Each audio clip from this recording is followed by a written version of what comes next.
Sir నమస్కారం sir. నమస్తే అండి. సార్ జనసేన సభలు, కార్యక్రమాలు ఏవున్నా సరే నాగబాబు గారు ఫుల్ యాక్టివ్‌గా ఉంటారు. ఆయన తరహా స్పీచ్ ఇస్తూ ఉంటారు. మనకది సోషల్ మీడియాలో వైరల్ అవుతూ, ట్రోలింగ్‌కి గురవుతూ అవన్నీ మనం చూస్తూ వస్తున్నాం సార్ ఇప్పటి వరకు కూడా. అయితే నిన్న వైజాగ్‌లో అంత పెద్ద సభ జరిగినా నాగబాబు గారి యాక్టివ్‌గా లేకపోవడం, అసలు ఆయన ఉన్నారా? లేదా? అన్న ప్రశ్న, చర్చ తలెత్తడం ఇవన్నీ కూడా కొన్ని ఊహాగానాలు దీని చుట్టూ తిరుగుతున్నాయి సార్. అదేంటంటే నాగబాబు గారి పైన జనసేన నేతలే ఫైర్ అయ్యారు, తిరుగుబాటు మొదలుపెట్టారు. ఎందుకంటే ఈయన పవన్ కళ్యాణ్ గారి చుట్టూ పోటరీగా తయారయ్యారని చెప్పేసి ఇటువంటి కంప్లైంట్స్ పరోక్షంగా పవన్ కళ్యాణ్ గారి దగ్గర కూడా వచ్చాయని చెప్పేసి ఒక వార్త వైరల్ అవుతుంది. సో దీన్ని దృష్టిలో ఉంచుకొని నాగబాబు గారు కూడా ఆ సభ నుంచి మధ్యలోనే వెళ్ళిపోయారని చెప్పేసి కూడా వైరల్ అవుతున్నాయి సార్ ఆ న్యూస్. సో ఏం జరుగుతుంది? మరి నాగబాబు గారు ఎందుకు యాక్టివ్‌గా లేరు ఈ సభలో? మీరేం చెప్తారు సార్ వైరల్ అవుతున్న న్యూస్ గురించి? అంటే లోపల జరిగిన సమావేశం ఇది. హ్మ్. ఎవరికీ తెలీదు. లోపల ఏం జరిగిందో వీడియోస్ ఏమీ బయటకి రాలేదు. ఏవో కొన్ని ఫొటోస్ అవి వాళ్ళే బయటకి పంపించారు. అయితే వీడియోలు కూడా మ్యూట్ అయి బయటకు వచ్చినటువంటి వీడియోస్ వచ్చినాయి కానీ లోపల జరిగిన ప్రసంగాలు బయటికి రాలేదు. సో అది ఇన్ కెమెరా వాళ్ళు పర్సనల్గా పెట్టుకున్నటువంటి మీటింగ్స్. ఎమ్మెల్యేలతో విడివిడిగా మాట్లాడాడు ఆయన. అంటే బయటకు వచ్చిన వార్తల్లో ప్రధానంగా ఇంట్రెస్టింగ్గా అనిపించింది, అంటే క్యూరియస్గా అనిపించినటువంటి వార్తల్లో రెండు ప్రధానమైనవి. ఒకటేమో టోటల్గా ఈ సమావేశాల వేదిక మీద ఎవరూ కూడా నాగబాబు పేరు ప్రస్తావించలేదు. అంటే వేదిక మీద ఉన్నటువంటి నాయకులందరికీ అని మాట్లాడిన సందర్భంలో కూడా నాదెండ్ల మనోహర్ పేరు, ఇలాంటి పేర్లు దొరికినాయి కానీ ఎక్కడా కూడా నాగబాబు గారి వేదిక మీద ఉన్నారు, ఆయనకి మేము అంటే ఏదో ఒక విధంగా ఆయన పేరు ప్రస్తావిస్తారు మామూలుగా. అంటే వేదిక మీద ఉన్న వారందరికీ ఒకసారి థ్యాంక్స్ చెప్పి అప్పుడు మాట్లాడుతున్న కల్చర్ ఒకటి ఉంది మనకి. అలా మాట్లాడిన వాళ్ళు కూడా ఆయన పేరు ప్రస్తావించలేదు. అలాగే పవన్ కళ్యాణ్ వేదిక మీదకి వెడుతూ ఉండగా ఆయన అందరూ లేచి నిలబడ్డారు, నాగబాబు కూడా లేచి నిలబడ్డాడు. నిలబడినటువంటి వీడియో ఒకటి సర్క్యులేట్ అవుతోంది. ఆయన ఎవరిని ప్రత్యేకంగా నమస్కారాలు పెట్టో లేకపోతే మరొకటో గ్రీట్ చేయలేదు. ఆయన దూరంలో ఆయన అలా వెళ్ళిపోయాడు. కానీ ఆ వీడియో పెట్టి నాగబాబుని పట్టించుకోలేదు అని ఒకటి ప్రచారం జరుగుతోంది. నాగబాబుని పట్టించుకొని పవన్ కళ్యాణ్ అనేది ఒకటి. రెండోదేమో ఎవరు వేదిక మీద ఆయన పేరు ప్రస్తావించకపోవటం. మూడోది ఏంటంటే ఈ సమావేశాల్లో ఆయన ఎమ్మెల్యేలతో మాట్లాడినప్పుడు దాదాపు ఒక్క ఎమ్మెల్యే తప్ప మిగిలిన 20 మంది మీద, అంటే 20 మంది ఆయన్ని తీసేస్తే మిగిలిన ఎమ్మెల్యేల మీద, మెజారిటీ ఎమ్మెల్యేల మీద అవినీతి ఆరోపణలు ఉన్నాయి అనేది ఒక ఎలిగేషను. రెండోది కూటమి నాయకత్వంతో కలిసి ట్రావెల్ అవ్వడం లేదు, వాళ్ళ వైపు నుంచి కొన్ని అసంతృప్తులు తన దృష్టికి వచ్చినట్టుగా చెప్పాడు ఆయన.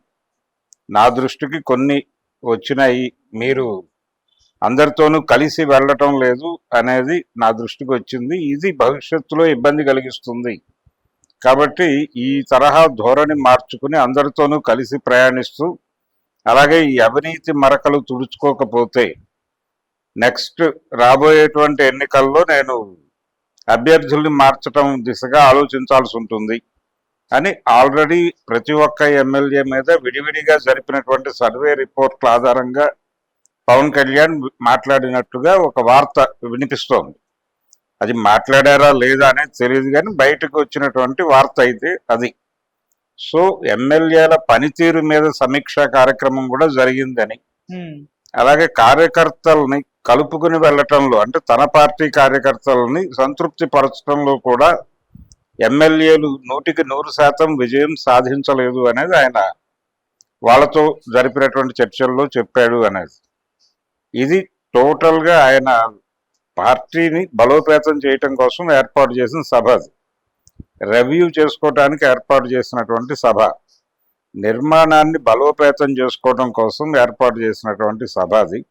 అయితే ఈ సభ నుంచి తెలంగాణకు కూడా ఒక కమిటీ వేస్తారు అనేటువంటి మాట వినిపించింది కానీ ఆ ధోరణి ఎక్కడ కనబడలేదు. ఇతర అంశాలు అనేకం దొరికినాయి కానీ ఒకటి నాగబాబు ప్రస్తావన అయితే జరగలే. ఎక్కడ నాగబాబు ప్రస్తావన జరగలేదు. అయితే ఈ చర్చల్లో, ఈ స్పెక్యులేషన్స్లో భాగంగా నాగబాబు గారు ఆయన గైడెన్స్ కొంత పార్టీని నష్టపరిచింది అని కొంతమంది తమ పార్టీ నాయకుడి దృష్టికి తీసుకెళ్లినట్టుగా ఒక వార్త నడుస్తోంది. అంటే వైజాగ్లో పర్టికులర్గా, విశాఖలో గతంలో విజయసాయి రెడ్డి అలాగే వైవి సుబ్బారెడ్డి వీళ్ళు వైసీపీ హయాంలో ఎలాగైతే పార్టీతో సంబంధం లేకుండా సొంత ఎజెండాతో ముందుకెళ్లి పార్టీకి నష్టం కలిగించారని అప్పట్లో అలాంటి వార్తలు విన్నాము. అలాంటి పరిస్థితి నాగబాబు వలన జనసేనకు కూడా వచ్చే అవకాశం కనిపిస్తోంది అని కొంతమంది ఆయనతో, పవన్ కళ్యాణ్తో చెప్పినట్టుగాను, ఆ చెప్పడం వలనే ఆయన కొంచెం బాధపడినట్టుగాను, ఆ బాధ ఈ చర్చ జరుగుతున్న సమయంలోనే ఆయన నాగబాబు గారు సమావేశంలో నుంచి బయటకు వెళ్ళిపోయారని మీడియాలో, ఒక సెక్షన్ ఆఫ్ మీడియాలో ప్రచారం అవుతున్నటువంటి ఒక వార్తా కథనం.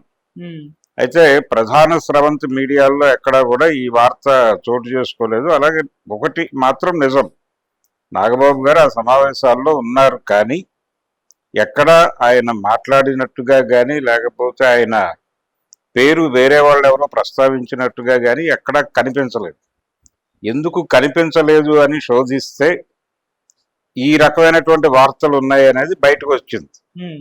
కాబట్టి నాగబాబు కండిషన్ ఏమిటి పార్టీలో అనేది ఫర్దర్గా దాని జరిగేటువంటి యాక్టివిటీస్ మీద అర్థమైపోతుంది. ఒకవేళ నిజంగానే వాళ్ళు ఆరోపణలు చేస్తే ఫర్దర్గా ఆయన కనిపించకపోవచ్చు. అలిగి వెళ్ళిపోయాడు అనేది వినిపిస్తోంది. ఆయన ఈ రకమైనటువంటి విమర్శలు చేయటం మీద గాయపడి వెళ్ళిపోయాడు సమావేశం మధ్యలో నుంచి అని ఒక ప్రముఖ టీవీ ఛానల్ వారు ప్రసారం చేసినటువంటి వార్తా కథనంలో దొర్లింది. ఒకవేళ అదే నిజమైతే దాని మీద డిస్కషన్ జరుగుతుంది ఇంటర్నల్గా, అది ఫ్యామిలీ అఫైర్గా కూడా మారుతుంది. అంటే తన రాజకీయ ప్రయాణానికి ఉపయోగపడకుండా నష్టం కలిగించే పరిస్థితుల్లో ఉంటే పవన్ కళ్యాణ్ నాగబాబుని స్పేర్ చేస్తారా లేదా అనేది ఒక డౌట్. మొదటి నుంచి తనని నమ్మి తనతో ట్రావెల్ అవుతున్నాడు. రెండోది, నాగబాబు గారికి మంత్రి పదవి ఇస్తారు అని చెప్పి గత 6 నెలల క్రితం ఓ ప్రచారం జరిగింది. ఆయన్ని క్యాబినెట్లోకి తీసుకుంటున్నారు, క్యాబినెట్లోకి తీసుకుంటే కందుల దుర్గేష్ను తప్పిస్తారు అనే ప్రచారం కూడా జరిగింది. కానీ ఆ తర్వాత ఎందుకునో ఆ వార్త ఎక్కడా వినిపించలేదు. ఇది ప్రధాన స్రవంతి తెలుగుదేశంకి సంబంధించినటువంటి, తెలుగుదేశంతో అంటకాగేటువంటి మీడియా సంస్థల నుంచి బయటకు వచ్చిన వార్తే ఏది నాగబాబుకి మంత్రి పదవి అనేది. కానీ ఆ తర్వాత అది ఎక్కడా కనిపించలేదు, వినిపించలేదు. నిన్న ఆ ప్రస్తావన కూడా లేదు ఎక్కడ. కారణం ఏమిటి అనేది ఇవన్నీ అనుమానాలు. అంటే ఇన్ని అనుమానాల మధ్య ఆయన పేరు వేదిక మీద ఎవరూ మాట్లాడకపోవడం, ఏ డిస్కషన్లోనూ ఆయన లేకపోవడం, ఆయన బహిరంగ సభలు జరిగినాయి, దానిలో చాలామంది కార్యకర్తలు మాట్లాడారు. నాగబాబు మాట్లాడినట్టుగా ఎక్కడా రిజిస్టర్ కాలేదు. ఆయన సైలెంట్గానే ఉన్నాడు. ఇది ఒక రకంగా వ్యూహాత్మకంగా కూడా జరిగి ఉండొచ్చు. అంటే పార్టీలో అందరూ మాట్లాడకుండా నాయకుడు మాట్లాడి కొంతమంది సెలెక్టెడ్ కార్యకర్తలతో మాట్లాడిద్దాం అంత. కార్యకర్తల సమావేశం, ఎమ్మెల్యేల సమావేశము అది బయటకు రాలేదు వీడియో ఎవరు మాట్లాడారు అనేది. బహిరంగ సభ, బహిరంగ కార్యక్రమాల్లో కార్యకర్తలతో ఎక్కువ మాట్లాడించే ప్రయత్నం చేశారు. సెలెక్టెడ్ కార్యకర్తలతో విడిగా మాట్లాడాడు ఆయన, అవి బయటకు రాలే. ఆ సమావేశంలోనే నాగబాబు మీద విమర్శలు వచ్చాయి అనేది ఒకటి. రెండోది, ఎమ్మెల్యేలతో జరిపినటువంటి సమావేశంలో నాగబాబు మీద విమర్శలు వచ్చినాయనేది రెండోది.